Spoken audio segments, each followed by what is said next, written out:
जी भाई, गाइडेंस से blood start कर दें। समय गाइडेंस से मैं 1 मिनट रुका जरा।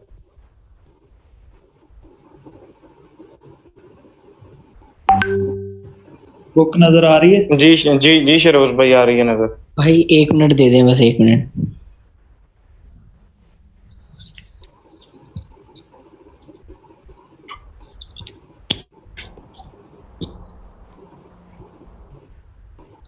हाँ जी, करें स्टार्ट।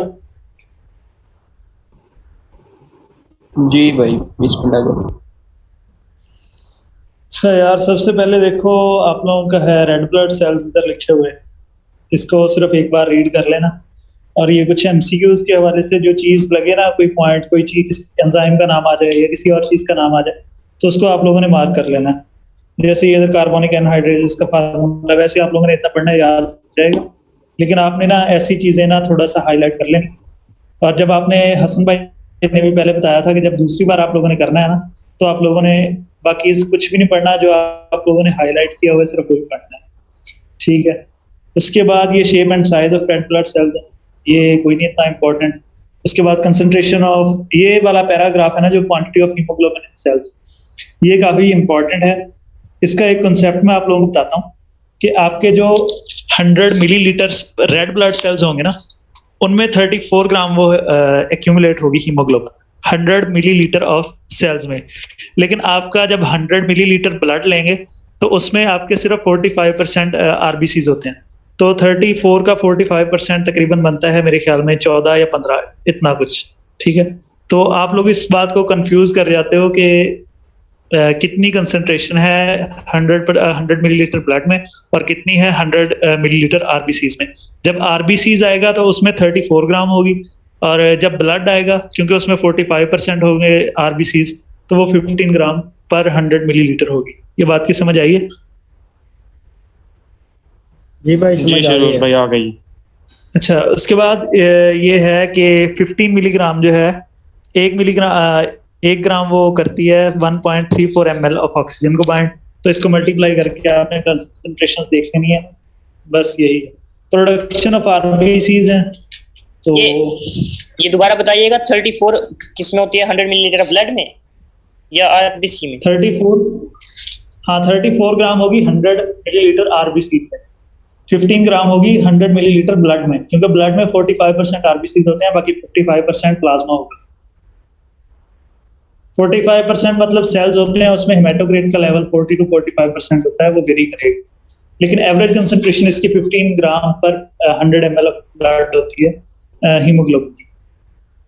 समझ आ गई? जी जी, आ गई। अच्छा, उसके बाद production of RBCs. Production of RBCs, ये वाला जो ग्राफ, ये वाली डायग्राम, ये आप लोगों ने ये वाला अच्छे से करना है कि पहले कौन सी चीज बनती है, प्रोएरिथ्रोब्लास्ट, उसके बाद बेसोफिल, उसके बाद पॉलीक्रोमेटोफिल, उसके बाद ऑर्थो, ये चीजें मतलब आप लोगों ने अच्छे से कर लेना। ठीक है। ये कंसेप्ट दिया हुआ है इधर से ना, आप लोगों ने सिर्फ ये वाला ऊपर वाला मैं मार्क कर देता हूँ, सिर्फ ये चीजें आप लोगों ने करनी है। सिर्फ इतना सा, ये जितना मैंने लाइन लगाई है ना जिसके नीचे, सिर्फ इतना सा आप लोगों ने करना है, ऊपर वाला हिस्सा। ठीक है। ये स्टेजेस ऑफ डिफरेंशिएशन और ये वाली डायग्राम, ये आपका काफी है। उसके बाद एरिथ्रोपोएटिन का रोल है। स्लाइड क्यों नहीं हो रही? वीडियो शो नहीं हो रही भाई? नजर नहीं आ रहा भाई? हो रही है शो। भाई उसी का इशू आ है रहा था इंटरनेट नजर। का। अच्छा यार, ऐसा करो सब लोग ना अपने माइक्स और अपनी वीडियोस ऑफ रखो, क्योंकि जब भी कोई बोलेगा ना, तो वो मेरी वीडियोस को बजाय ना उसकी शो होने लग जाए। तो जब क्वेश्चन होता है पूछ लेना, बाकी इसके अलावा अपने माइक्स ऑफ रखो सारे।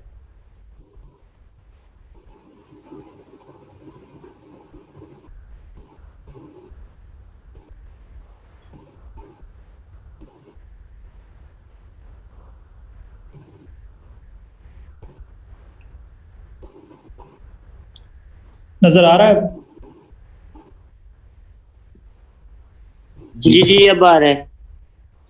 अच्छा, आप लोगों ने एरिथ्रोपोएटिन का रोल पढ़ लेना है। ठीक है। उसके बाद ये सारा एरिथ्रोपोएटिन ही लिखा हुआ है। आप लोगों ने अगर निम्स वाला या फिर से एक पैराग्राफ पढ़ लेना, ये काफी है। बस आप लोगों ने मेन कंसेप्ट लेना है कि एरिथ्रोपोएटिन कैसे, ये वाला जो आपका है ना, ये वाला जिसपे मैंने स्टार बनाया, ये वाली अगर आप डायग्राम अच्छे से कर लोगे तो आप लोगों को इसकी भी जरूरत नहीं, बस आप लोगों ने ये देख लेना है। उसके बाद ये मैचुरेशन वाला टॉपिक है आप लोगों का इम्पोर्टेंट, ये आप लोगों ने अच्छे से करना है और इससे देखना है कि कौन से एनीमियाज होते हैं, ठीक है। मेगालोब्लास्ट एनीमिया विटामिन B12 की डेफिशिएंसी की वजह से हो जाता है, वो आप लोगों ने देखना है। उसके बाद हीमोग्लोबिन की फॉर्मेशन है, इसके लिए सिर्फ ये वाली चीज जो है ना सारी, बस आप लोगों ने ये वाली कर लेनी है, ये काफी है। उसके बाद आयरन मेटाबॉलिज्म है, आयरन मेटाबॉलिज्म के लिए आप लोगों ने ये अच्छे से समझ लेना है, बस काफी है।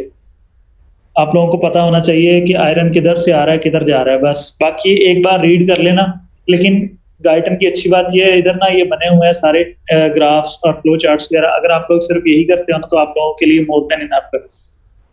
एब्जॉर्प्शन आयरन की छोड़ दो, ये कोई जो दिक्कत वैल्यूज नहीं, लिखी हुई है क्या में कर परसेंटेज लोगे। वगैरह, परसेंटेजेस यार वैल्यूज नहीं करनी होती, वैल्यूज बहुत स्पेसिफिक चीजों की करनी होती है, वो ग्रुप में शेयर हो जाएंगी कि किन चीजों की करनी है। उसके अलावा कहीं भी कोई कंसंट्रेशन, कोई वैल्यू या ऐसी चीजें आती हैं मेजरमेंट्स वगैरह, तो वो आप लोगों ने छोड़ देनी है, वो नहीं करनी।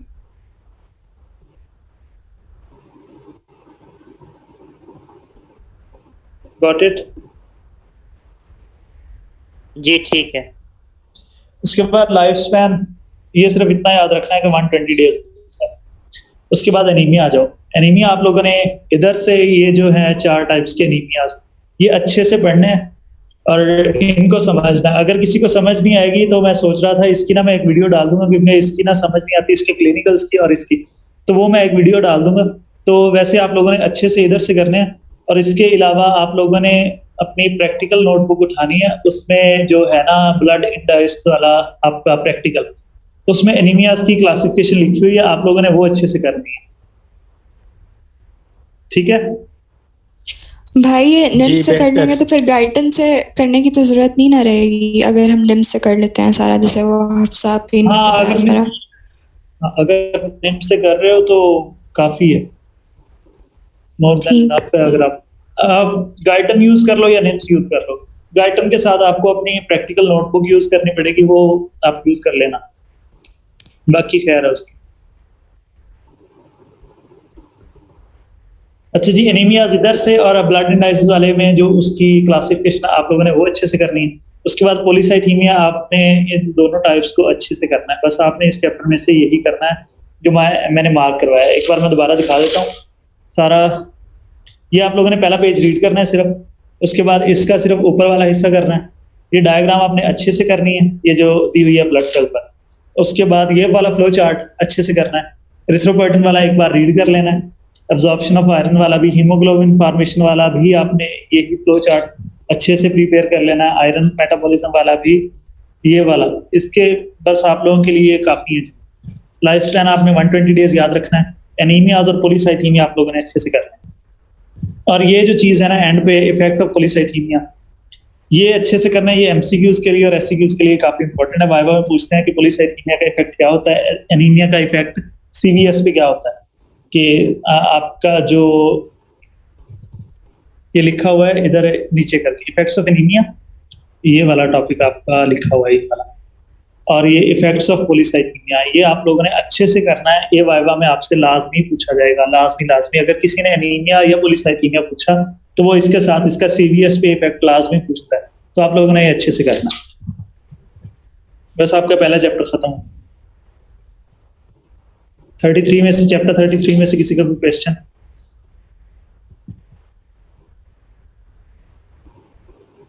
स्टार्ट करें। सो गए हो सारे? जी भाई नहीं, start जाग करें। रहे हैं, आपने मना किया बोलने से। मैं अकेला तो नहीं बोली जा रहा। नहीं नहीं नहीं सिरोज भाई, हम आपको सुन रहे हैं, आप बताएं। इधर ही हैं भाई, आगे बताएं आप।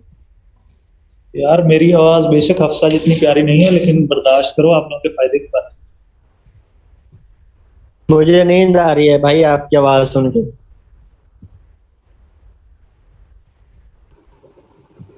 मैंने तुझे मना किया था बोल। अच्छा यार, 34 चैप्टर पे आओ। इधर से आप लोगों ने सिर्फ देखने हैं ग्रैन्युलोसाइट कौन से हैं, मोनोसाइट कौन से हैं। ये आप लोगों ने ये वाली जो है ना वैल्यूज ये वाली करनी है अच्छे से कि न्यूट्रोफिल्स कितने होते हैं, मोनोसाइट्स कितने होते हैं, लिम्फोसाइट, ये सारी चीजें आप लोगों ने अच्छे से करनी है। ये आप लोगों का प्रैक्टिकल भी है और प्रैक्टिकल में ये वाइवा में भी पूछा जाता है। इन पांचों की आपने वैल्यूज अच्छे से करनी है कि कौन कितनी कंसंट्रेशन में है।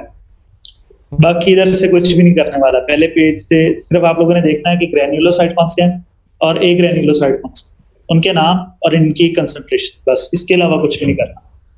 जेनेसिस इसकी नहीं करनी होती, सिर्फ एक बार रीड कर लेना, होती है ठीक है, नहीं होती कोई मसला नहीं। लाइफ स्पैन हर सेल का डिफरेंट है, अगर याद कर सकते हो अच्छी बात है, नहीं होता कोई मसला नहीं, छोड़ दो। अच्छा जी, न्यूट्रोफिल्स एंड मैक्रोफेजेस का डिफेंस मैकेनिज्म। अच्छा, ये चीजें जो दी हुई है ना इधर, ये कुछ पॉइंट्स लिखे हुए हैं 4-5, ये आप लोगों ने अच्छे से पढ़ लेना सारे, बस इसके अलावा कुछ भी नहीं। फैगोसाइटोसिस ये आप लोगों ने देख लेनी है। इधर एक डेफिनेशन लिखी हुई है ऑप्सोनाइजेशन की, ये वाली, तो ये आप लोगों ने अच्छे से करनी। ये ऑप्सोनाइजेशन की जो डेफिनेशन है इस पे मार्क कर लेना। और इसको करवाता कौन है? C3 मॉलिक्यूल होता है कॉम्प्लीमेंट सिस्टम का, वो वाला इसकी ऑप्सोनाइजेशन करवाता है। बस आप लोगों ने ये याद कर लेना, इसके अलावा इतना कुछ भी खास नहीं है इधर। हाँ, ये वाले सारे पैराग्राफ्स आप लोगों ने रीड करने हैं जो पेज नंबर 458 पे हैं। ये पैराग्राफ्स आपने अच्छे से रीड करने हैं। उसके बाद आपका है रेटिकुलो एंडोथेलियल सिस्टम या मोनोसाइट मैक्रोफेज सेल सिस्टम। ये आप लोगों ने एक बार रीड करना है अच्छे से। ये इसकी डेफिनेशन जो मैं बता रहा हूँ, ये करने वाला है इसमें क्या है, इसकी सिर्फ डेफिनेशन करनी है रेटिकुलो एंडोथेलियल सिस्टम की। और साथ ये देखना है कि स्किन में कौन से सेल होंगे, लंग्स में कौन से सेल होंगे और लिवर में कौन से सेल होंगे। सिर्फ सेल्स के अगर आप लोग नाम याद कर लेते हो, बाकी सारा कुछ छोड़ भी देते हो, कोई मसला नहीं। सिर्फ इसकी डेफिनेशन और देखना है कि हर टिश्यू में कौन से टाइप के सेल हैं। जैसे स्किन में है लिवर साइनोसॉइड्स में है कफर सेल्स, एल्वुलर मैक्रोफेजेस हैं लंग्स में, इसी तरह स्प्लीन और बोन मैरो में मैक्रोफेजेस। ये आप लोगों ने सिर्फ ये चीजें याद रखनी है, बाकी आप लोगों को समझ आ रही है ठीक है, नहीं आ रही कोई मसला नहीं। डेफिनेशन और सेल की टाइप्स ये अच्छे से कर लेंगे। उसके बाद आपका मोस्ट इंपॉर्टेंट जो है इस चैप्टर में से वो है इन्फ्लेमेशन और उस न्यूट्रोफिल्स और मैक्रोफेजेस का रोल। इन्फ्लेमेशन की आपने डेफिनेशन करनी है। उसके बाद ये कुछ सब्सटेंसेस लिखे हुए हैं इधर करके, हाँ ये वाले ब्रेडिकाइनिन, सीरोटोनिन, प्रोस्टाग्लैंडिन, हिस्टामिन के कौन कौन से करवाते हैं। ये जो 5 स्टेप है ना, ये लिखे हुए हैं इधर, ये पहला लिखा हुआ है, दूसरा, तीसरा, चौथा, पांचवा, ये सारा ये आप लोगों ने अच्छे से पढ़ना है। वॉलिंग ऑफ इन्फ्लेमेशन ये भी आप लोगों ने देख लेनी है एक बार। उसके बाद है सबसे इंपॉर्टेंट, इस टॉपिक में भी सबसे इंपॉर्टेंट है आपकी lines of defences. Lines of defences आप लोगों ने एक बार अच्छे से पढ़नी है और उसको समझ लेना है। सुन रहा है? मैं अकेले बोलूंगा। सुन रहे हैं भाई। सुन रहे हैं भाई। अच्छा, ये आप लोगों ने ना लाइंस ऑफ डिफेंस जो है इनके सिर्फ नेम देख लेना है, एक बार रीड करना है अच्छे से, इसका कॉन्सेप्ट ले लेना है। उसके बाद आप लोगों ने 4 नाम लिखने हैं। अगर कभी SCQ आए या कभी कोई क्वेश्चन आए आपको पेपर में, आप लोगों ने सिर्फ ऊपर नाम लिखना है। जैसे मुतालिया पाकिस्तान के पेपर में करते थे ना, आप लोगों को हेडिंग पता होती थी, बाकी आप सारी कहानी नीचे खुद लिखते थे। ये बस मुतालिया पाकिस्तान जैसा एक ना, वो PS जैसा एक टॉपिक है। आप लोगों ने सिर्फ इसकी हेडिंग लिखनी है, बाकी नीचे से खुद छोड़ी जाओ सारा कुछ, जो भी लिखोगे सारा सेट, कोई मसला नहीं, जैसा मर्जी लिखा। बस आप लोगों को इनकी जो हेडिंग्स है ना 4, ये वाली अच्छे से आनी चाहिए, ये इधर तक एंड वाले टॉपिक तक के 5वीं तक कौन सी होती है, बस आप लोगों ने ये कर लेनी है, बाकी सारी कहानी खुद करो। पस कैसे फॉर्मेशन होती है इसकी ये देख लेना है। इयोसिनोफिल्स पैरासाइट जब अटैक करते हैं इसमें इंक्रीज हो जाते हैं। एक तो पैरासाइट का नाम लिखा हुआ है, वो आप लोगों ने देख लेना है, बाकी एक बार रीड कर लो काफी है। बेसोफिल आप लोग एक बार रीड कर लो काफी है। ल्यूकोपीनिया और ल्यूकीमियाज, जैसे एनीमियाज इंपॉर्टेंट थे ऐसे ही ल्यूकीमियाज और ल्यूकोपीनिया इंपॉर्टेंट है। ये आप लोगों ने अच्छे से करना है। जैसे एनीमिया किया था, ये आप लोग करोगे तो आपको आसानी से समझ आ जाएगा। आपका 34 चैप्टर एंड हो गया। मैं दोबारा एक बार बता देता हूँ कैसे करना है। पहले पेज से सिर्फ एक ग्रैन्युलोसाइट और ग्रैन्युलोसाइट, इनमें कौन कौन से सेल आते हैं और इनकी कंसंट्रेशन। दूसरे पेज को सिर्फ एक बार रीड करो। तीसरे पेज से ऑप्सोनाइजेशन की डेफिनेशन है, इंपॉर्टेंट। उसके बाद वाले ये वाले पैराग्राफ पढ़ने हैं आप लोगों ने। रेटिकुलो एंडोथेलियल सिस्टम की डेफिनेशन करनी है और ये देखना है कि कौन से टिश्यू में कौन से सेल्स पाए जाते हैं, बस ये इंपॉर्टेंट है। इन्फ्लेमेशन की डेफिनेशन आनी चाहिए, इसके 4-5 स्टेप में ये आने चाहिए, वालिंग ऑफ आनी चाहिए, लाइन ऑफ डिफेंसेस के नाम और इनका कंसेप्ट होना चाहिए, कहानी आप लोगों ने खुद लिखनी है। उसके बाद बाकी सारा बिल्कुल एक बार रीड करने वाला है। ये सिनोफिल बेसोफिल फॉर्मेशन ऑफ पस आप लोग एक बार रीड करोगे आपको समझ आ जाएगा, आसान ही है बिल्कुल। उसके बाद ल्यूकोपीनिया और ल्यूकीमियाज आप लोगों ने अच्छे से करना। इस चैप्टर में से कोई क्वेश्चन किसी का?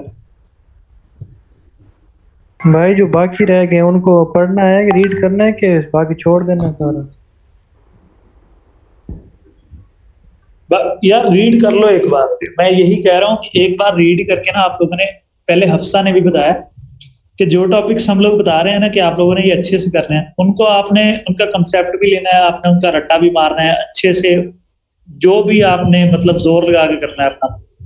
और जो बाकी कह रहे हैं कि आप लोग सिर्फ एक बार रीड कर लो, उसको सिर्फ आप लोगों ने एक बार पढ़ के उसका कंसेप्ट लेना है कि उसमें लिखा क्या हुआ है। उसमें कुछ रट्टा मारने की जरूरत नहीं है या ऐसे कुछ भी याद करने की जरूरत नहीं है। बस आप लोग एक बार पढ़ो, उसको आपके जहन में होना चाहिए कि हाँ यार इस टॉपिक पे ना ये लिखा हुआ है। तो जो गाइडन में ना बहुत एक्सटेंसिव लिखा हुआ है, मतलब एक चीज को बार बार 4-5 बार ना एक ही टॉपिक में रिपीट किया जाता है। जो आपने एक टॉपिक को पढ़ना है, उस टॉपिक को जिसको हम कहते हैं कि आप लोग सिर्फ रीड कर लो। जो टॉपिक आप लोग सिर्फ रीड करोगे वो उसमें से सिर्फ आप लोग एमसीक्यूज के लिए या ऐसी चीजों के लिए आप देख लो कि कौन सी चीज इंपॉर्टेंट है और मेन जो बात है उसको हाईलाइट कर लो, बाकी कोई मसला नहीं। जो बता रहे हैं कि इंपॉर्टेंट है उसको अच्छे से रट्टा मारो। भाई ये फीडबैक कंट्रोल ऑफ मैक्रोफेज और न्यूट्रोफिल रिस्पॉन्सेज ये तो नहीं करना? इस चीज का feedback control of macrophage and neutrophil responses formation of पस से पहले दिया हुआ है। हाँ ये चीज में मिस कर गया यार। अच्छा ये इधर 5 फैक्टर्स लिखे हूँ। ये TNF है, ट्यूमर नेक्रोसिस फैक्टर, इंटरल्यूकिन 1 है, GM कॉलोनी स्टिमुलेटिंग है और ग्रेन्युलोसाइट। ये आपने 5 फैक्टर्स ना अच्छे से याद करने हैं। ये कम होंगे तो उनकी प्रोडक्शन कम हो जाएगी, WBCs की। ये ज्यादा होंगे तो इनकी प्रोडक्शन ज्यादा हो जाएगी। ये आप लोगों ने अच्छे से याद करना, क्योंकि इन 5 फैक्टर्स के आपको नाम आने चाहिए। ये भी इम्पोर्टेंट है काफी। इसके अलावा जी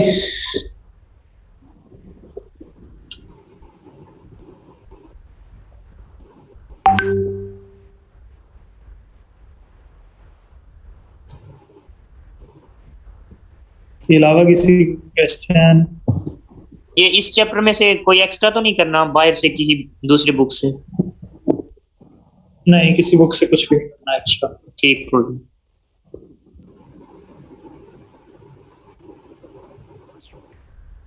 अगले चैप्टर मूव करें।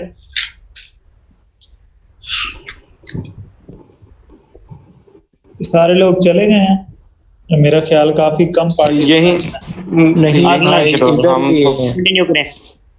भाई बैठे हैं हम। बाकी लोग किधर चले गए? हाँ यार मीटिंग आज काफी बोरिंग है, तो बनता है सबका जाना।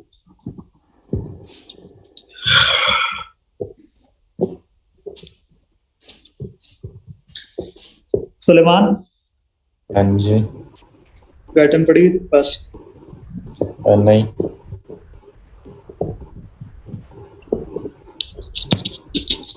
क्यों? 1 मिनट।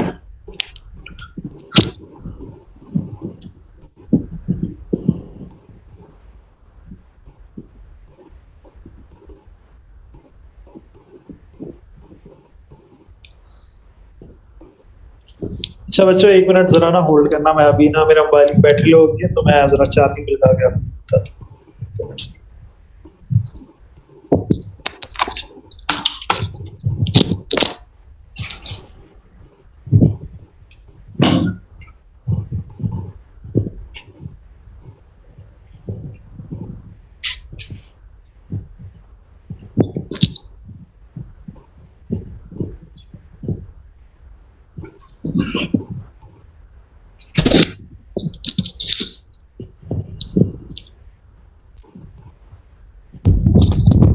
अच्छा ये नजर आ रहा है आप लोगों को? नहीं अभी नहीं आ रहा नजर। नजर आ रहा है कुछ? अब आ रहा है नजर।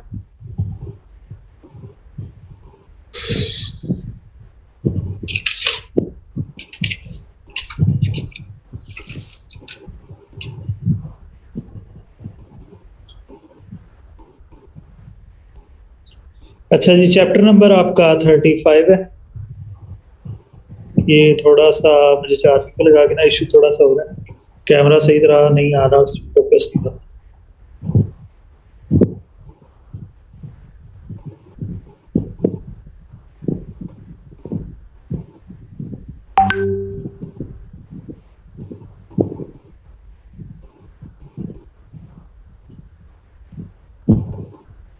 अच्छा यार, ऐसा करो,